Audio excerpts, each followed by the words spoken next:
అన్నం లేదని బాధపడే పరిస్థితి లేకుండా ప్రతి ఒక్కరి కడుపు నింపాలి అనే ఉద్దేశంతో అన్నా క్యాంటీన్లు పెట్టాం. ఈరోజు మనం ఒకసారి చూస్తే ఎన్టీ రామారావు గారు తిరుమలలో అన్న ప్రసాదం కార్యక్రమం ప్రారంభించారు. అది నిరంతరం కొనసాగుతూ ఉంది. అదే స్ఫూర్తితో అన్నా క్యాంటీన్ పెట్టాం. అన్నా క్యాంటీన్ కూడా ఒక పద్ధతి ప్రకారం ఉండాలని ఈరోజు ఇక్కడ అన్నా క్యాంటీన్ మీరు చూశారు.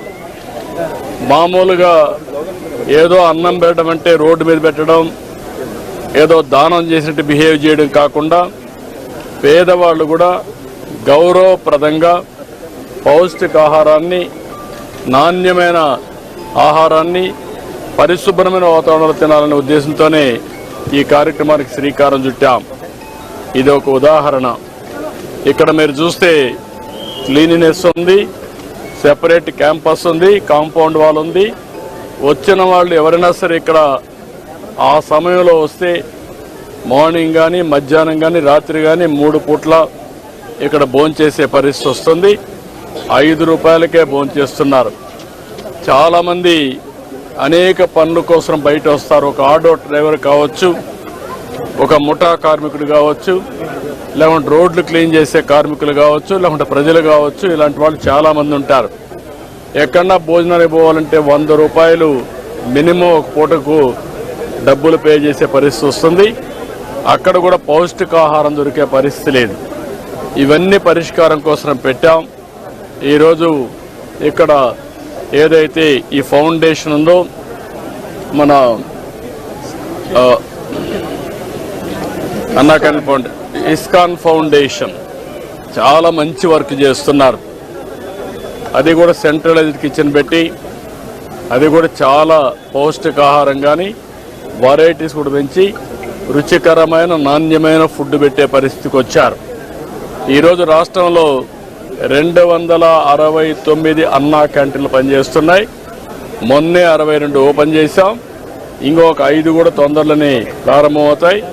275 క్యాంటీన్ని ప్రారంభిస్తున్నాం.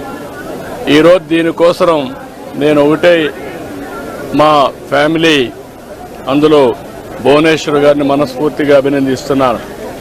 ఈరోజు నా పుట్టినరోజు సందర్భంగా 76 లక్షల రూపాయలు రాష్ట్రం మొత్తం అన్ని అన్నా క్యాంటీన్లో ఫ్రీగా 3 పూట్ల భోజనం పెట్టడానికి ముందుకు వచ్చారు.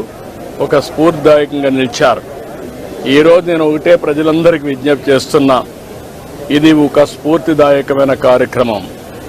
అన్నదానం అన్నింటికంటే మహాపవిత్రమైనది.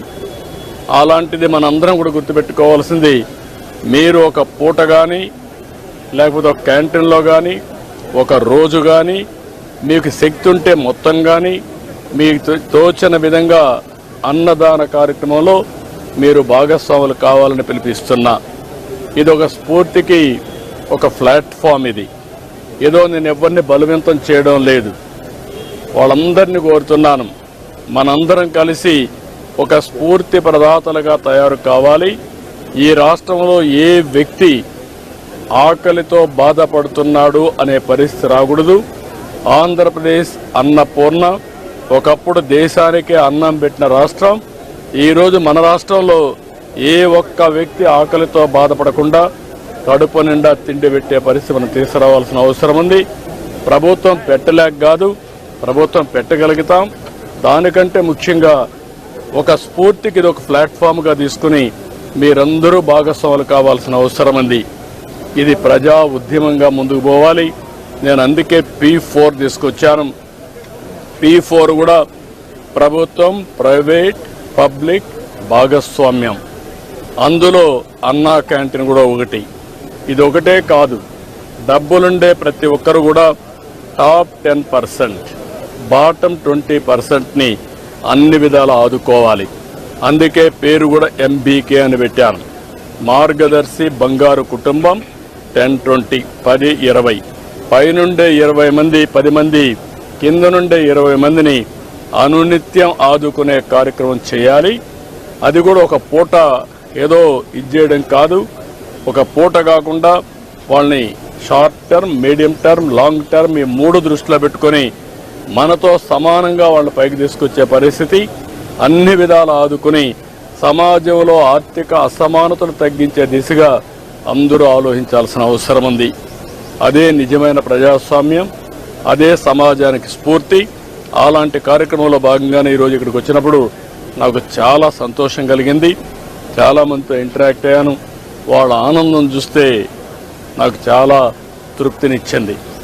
ఈ కార్యక్రమానికి సహకరించిన భువనేశ్వర్ గారిని మనస్ఫూర్తిగా అభినందిస్తూ, కుటుంబాన్ని మనస్ఫూర్తిగా అభినందిస్తూ మరొకసారి రాష్ట్రంలో అందరికీ విజ్ఞప్తి చేస్తున్నా, ఆంధ్రప్రదేశ్ అనే మాట అన్నపూర్ణ.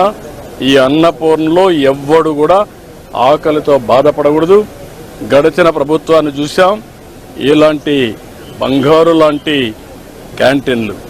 దీన్ని చూస్తే ఎట్లా మనసు వచ్చిందో నాకైతే తెలియదు. పేదవాడికి తిండి పెడితే సహించలేక ఆ క్యాంటీన్లు క్లోజ్ చేసే పరిస్థితికి వచ్చారు.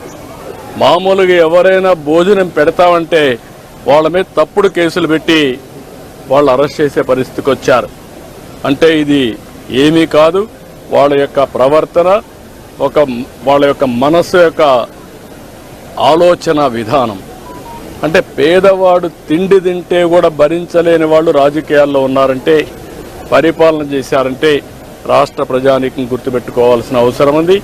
అందుకే మరొక్కసారి కోరుతున్నా, అలాంటి విభిన్నమైన పరిస్థితులకు మనం వ్యతిరేకంగా మనమందరం కలిసి సమిష్టిగా ముందుకు పోయి ఈ రాష్ట్రాన్ని అన్ని విధాలు ఆదుకోవడానికి ముందుకు రావాల్సిందిగా మరొక్కసారి కోరుకుంటూ, రాష్ట్రంలో చాలా మంది ముందుకు వస్తున్నారు. వాళ్లకు తోచిన విధంగా వాళ్ళందరూ కూడా కాంట్రిబ్యూట్ చేయడమే కాకుండా ఈ ప్రభుత్వం సక్సెస్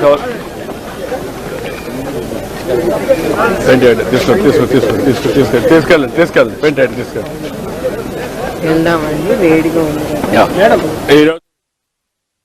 చెప్పి మనస్ఫూర్తిగా ఆకాంక్షిస్తూ అందరికీ నమస్కారాలు. జై హింద్.